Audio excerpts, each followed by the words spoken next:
हे भगवान, परेशान हो गई मैं इस इंसान से। कितना खाता है बैठे बैठे, जाने पेट है या कुआं भरता ही नहीं है। गुस्से में भनभनाती हुई चांदनी अपने पति विवेक से बोली, विवेक, ये तुम्हारा भाई क्या अमृत पी कर आया है? भगवान जाने ऐसे लोगों की कितनी लंबी उम्र दे देते हैं, कहीं जाते भी नहीं कि मेरे सर से बला हटे। चांदनी की बात सुन विवेक कहता है, अरे भाग्यवान, धीरे बोलो, बाहर ही बैठे हैं भाई साहब। सुन लेंगे अभी तो सुन लेने दो ना, अब हमें डरने की जरूरत क्या है? वैसे भी उनकी सारी प्रॉपर्टी तो अब हमारी हो चुकी है ना। सुन ले, बैठा के खिला रही हूँ, इतना तो बोलूंगी ही ना। चांदनी इतना तेज बोल रही थी कि बाहर बरामदे में बैठे अनिरुद्ध को उसकी आवाज़ साफ साफ सुनाई दे रही थी। कहते हैं कि मर्द को दर्द नहीं होता, दर्द सबको होता है। बस औरतें अपना रोग आकर निकाल लेती हैं और मर्द की आंखों में आंसू जल्दी आते नहीं हैं। आंसू तभी आते हैं जब वो बहुत लाचार हो जाता है, और वही लाचारी थी अनिरुद्ध की। चांदनी की तीखी बातें अनिरुद्ध की आंखों में आंसू आ गए। आखिर था तो वो भी इंसान ही ना। तड़प उठा वो अपनी किस्मत पर, अपनी लाचारी पर। लाख रोकने के बावजूद भी आंसू नहीं रुके। अनिरुद्ध का मन किया कि जाकर कहीं नदी कुएं में डूबकर मर जाए। भगवान ने जाने कौन से जन्म का पाप उतारा है जो ऐसी जिंदगी दे दी। अनिरुद्ध चुपचाप बेचारा बनकर बरामदे के एक कोने में पलंग पर बैठा रहा। दिन रात वही उसकी जगह थी। सोना, उठना, बैठना, खाना सब कुछ वहीं होता था। 2 दिन 3 दिन पर एक दिन कभी विवेक उसे पास की सीढ़ियों पर बैठाकर नहला देता। फिर 3-3 दिन तक अनिरुद्ध उसी कपड़े में पड़ा रहता था। ना कोई इसके साथ बैठने वाला था, ना बोलने वाला, ना बातें करने वाला। बेचारा पूरी दोपहर पूरी रात वहीं पड़े पड़े अपने दिन गिन रहा था। ऊपर से आए दिन छोटे भाई की पत्नी से भर भर के गालियां सुनता था। ये तो उसका रोज का ही था। कहीं ना कहीं अनिरुद्ध भी इसे अपनी किस्मत मान बैठा था। चांदनी की कड़वी बातें सुन अनिरुद्ध लेटे लेटे ही अपने पुराने सुखद दिनों में चला गया। कितनी अच्छी जिंदगी थी उसकी। लंबा चौड़ा शरीर, गोरा सा, खूबसूरती में कोई कमी नहीं थी अनिरुद्ध में। अच्छी खासी नौकरी भी थी। जिंदगी जीने के लिए जो आम इंसान के पास होना चाहिए वो सब कुछ था अनिरुद्ध के पास।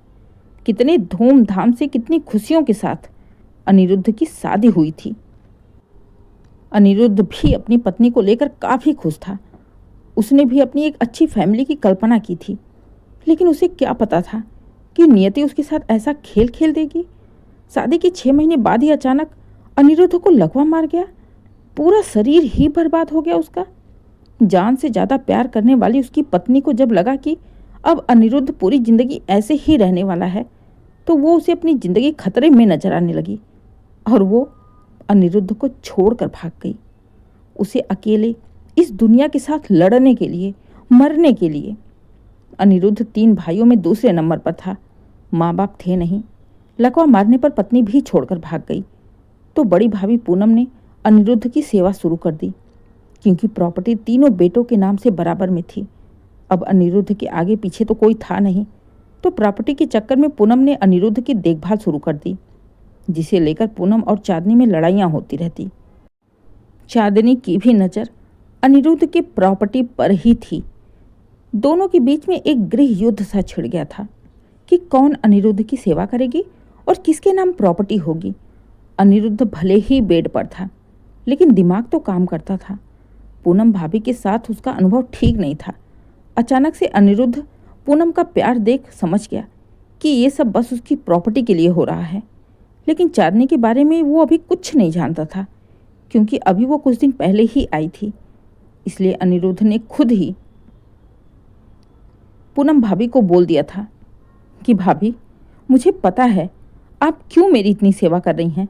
मेरी प्रॉपर्टी के चक्कर में ना, जब मैं अच्छा खासा था, कमाता था, तब तो आप मुझे फूटी आंख देखना नहीं चाहती थी। एक गिलास पानी भी नहीं देती थी। या तो माँ देती थी या तो मैं खुद से लेकर पीता था। और अब अचानक से इतनी सेवा। मेरा शरीर खराब है, दिमाग तो ठीक है ना। मैं सब समझ रहा हूँ। अनिरुद्ध की बात सुन पूनम मुंह बनाते हुए अपना बंटवारा करके अलग हो गई। अब चांदनी के लिए मजे थे। अब उसे लगा कि अनिरुद्ध की सारी प्रॉपर्टी अब उसी की है। शुरू में तो चांदनी ने अनिरुद्ध की सेवा की, टाइम पर चाय पानी खाना नाश्ता देती रही। विवेक भी अनिरुद्ध को नहला देता, कपड़े बदल देता, लेकिन ये बस कुछ दिनों के लिए ही था। 6-7 महीने बाद धीरे धीरे विवेक और चांदनी ने अपना रूप दिखा दिया। अब आए दिन अनिरुद्ध को चांदनी की गालियां सुनाई पड़ती थी, उसकी बद्दुआएं सुनाई पड़ती थीं। यहाँ तक कि चांदनी उसे भरपेट खाना भी नहीं देती थी। एक दिन सुबह सुबह जब चांदनी विवेक के ऑफिस जाने के बाद एक थाली में पतली पतली 4 रोटी और थोड़ी सी सब्जी लाकर उसके आगे रखकर चली गई, ये कहते हुए कि लो खाओ, लेकिन थोड़ा कम खाया करो, इतना खाओगे तो जल्दी मरोगे भी नहीं, सारा भंडार ही खत्म कर दे रहे हो। चांदनी की बातें अनिरुद्ध को लग गई।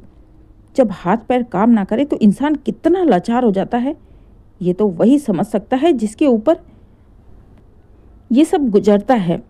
अब अनिरुद्ध यहाँ 1 मिनट भी रहना नहीं चाहता था। वो यहाँ से बाहर निकलना चाहता था। रोड पर बैठकर भीख मांगना उसे पसंद था, लेकिन ऐसे जलील होकर बेइज्जती की रोटी खाना उसे पसंद नहीं था। अब अनिरुद्ध क्या करे, कहाँ जाए, किसको बुलाए? बिल्कुल लाचार हो गया था।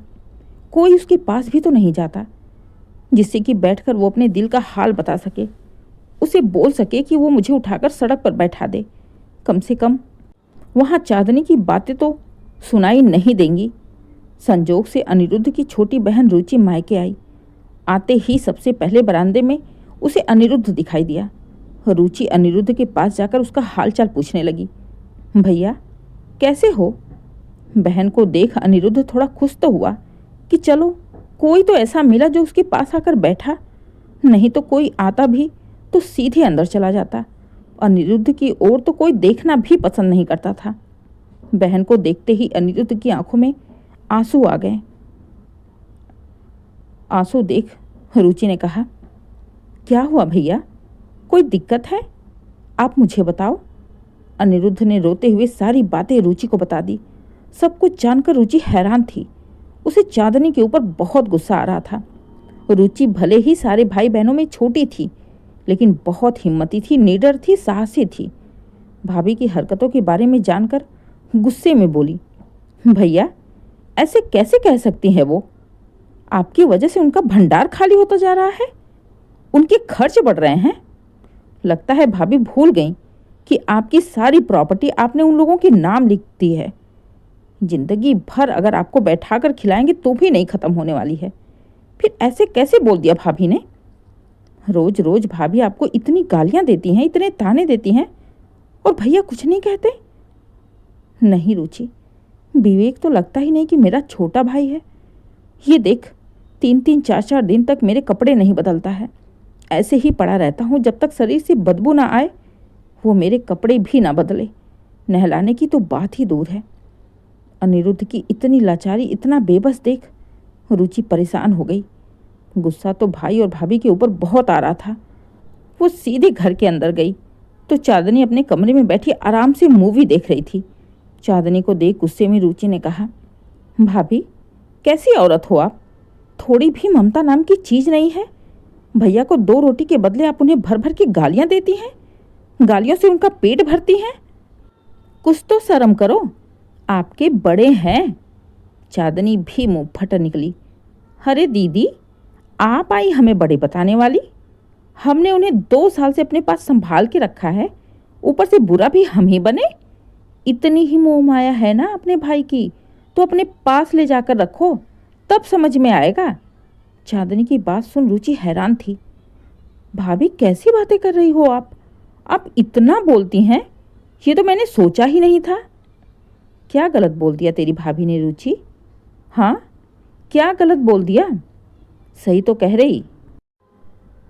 पिछले 2 सालों से भाई साहब की देखभाल हम ही कर रहे हैं। तुम्हें ज़्यादा चिंता है ना, तो जाकर 2 महीने रख कर देखो, फिर तुम्हें समझ में आएगा। टाइम टाइम पर उनको चाय पानी नाश्ता दवाई खर्च नहीं लगते हैं, फोकट में हो रहा है ये सब।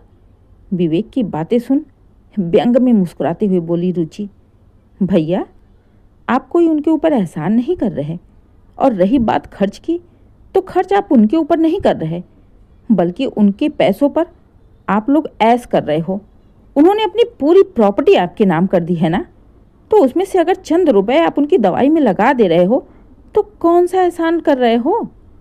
रुचि की बात सुन विवेक तो चुप हो गया, लेकिन चांदनी बोल पड़ी, अरे वाह दीदी, आप तो बढ़िया ही वकील बनने भैया की। जमीन के छोटे से टुकड़े के चलते हम अपनी पूरी जिंदगी बर्बाद कर दिए हैं और अभी आप हमें ही दोषी ठहरा रही हैं।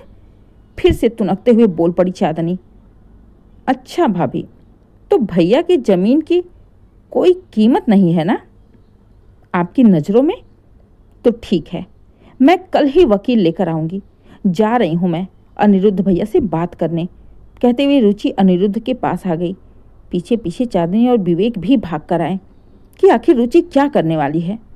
जैसा कि पहले ही बता दिया कि रुचि किसी से भी नहीं डरती थी, भले ही वो सारे भाई बहनों में छोटी थी।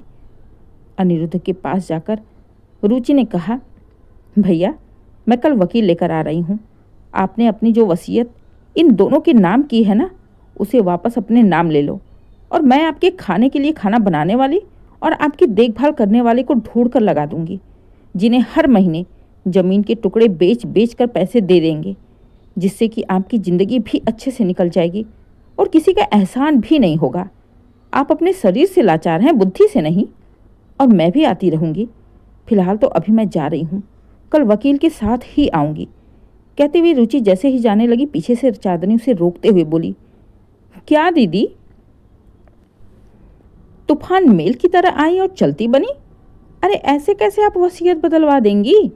पूछो तो अपने भाई साहब से, मैं इनको खाना पानी नहीं देती हूँ। अब मुझे कुछ नहीं पूछना भाभी, जितना देती नहीं उतना तो सुनाती हो और आगे भिखारी की तरह फेंक कर जाती हो, ये मैं बर्दाश्त नहीं कर सकती। और भैया आप क्या करते हैं? 4-4 दिन तक आप अनिरुद्ध भैया के कपड़े नहीं बदलते, उनको नहलाते नहीं हैं। रुचि का गुस्सा देख विवेक डर गया कि कहीं सच में रुचि वकील को लेकर आ गई तो सारे किए कराए पर पानी फिर जाएगा। विवेक ने तुरंत ही कहा, अरे नहीं रुचि, मैं इस समय थोड़ा बहुत बिजी था काम के चक्कर में, इसलिए भैया को टाइम नहीं दे पा रहा था, लेकिन अब मैं फ्री हो गया हूँ तो बिल्कुल चिंता मत कर। देख अभी तू शांत रह, अब मैं भैया को रोज नहलाऊंगा, कपड़े बदलूंगा और चांदनी भी उनकी अच्छे से सेवा करेगी, वो भी बिना कुछ बोले। अगर इसके बाद भी तुम्हें अनिरुद्ध भैया से कोई शिकायत मिली तो तुम बेशक प्रॉपर्टी वापस कर लेना, लेकिन अभी तो रहने दो। रुचि का गुस्सा देख तुरंत ही चांदनी और विवेक ने अपना रंग बदल लिया था, लेकिन रुचि समझ गई थी कि ये दल बदलू पार्टी आज नहीं तो कल फिर से अनिरुद्ध भैया की वही हाल करेंगे। इसलिए कुछ सोचते हुए अगले दिन रुचि वकील लेकर ही आई और विवेक चांदनी के सामने ही अनिरुद्ध से अपनी वसीयत वापस लिवाकर एक नई वसीयत तैयार करवाई, जिसमें साफ साफ लिखा था कि जो भी मेरी सेवा करेगा, मेरी देखभाल करेगा, वो मेरे मरने के बाद ये सारी वसीयत उसी की होगी, नहीं तो सारी की सारी वसीयत किसी अनाथालय में चली जाएगी। अब चांदनी और विवेक के हाथ में सब कुछ आकर भी चला गया, लेकिन चांदनी इतनी जल्दी हार मानने वालों में से नहीं थी। उसे प्रॉपर्टी किसी भी कीमत पर चाहिए थी, इसलिए अब उसने अपनी जबान पर कंट्रोल रखा और अनिरुद्ध को बिना कुछ बोले टाइम पर खाना पानी देती रही। इधर विवेक भी चांदनी के कहने पर रोज ऑफिस जाने से पहले अनिरुद्ध को नहला धुलाकर साफ कपड़े पहनाकर तब जाता, और तो और शाम को जब आकर 5 मिनट के लिए ही सही, लेकिन अनिरुद्ध के पास जरूर बैठता था। रुचि के समझदारी के चलते अब अनिरुद्ध को इज्जत की 2 रोटी मिलने लगी थी, यही उसके लिए बहुत था।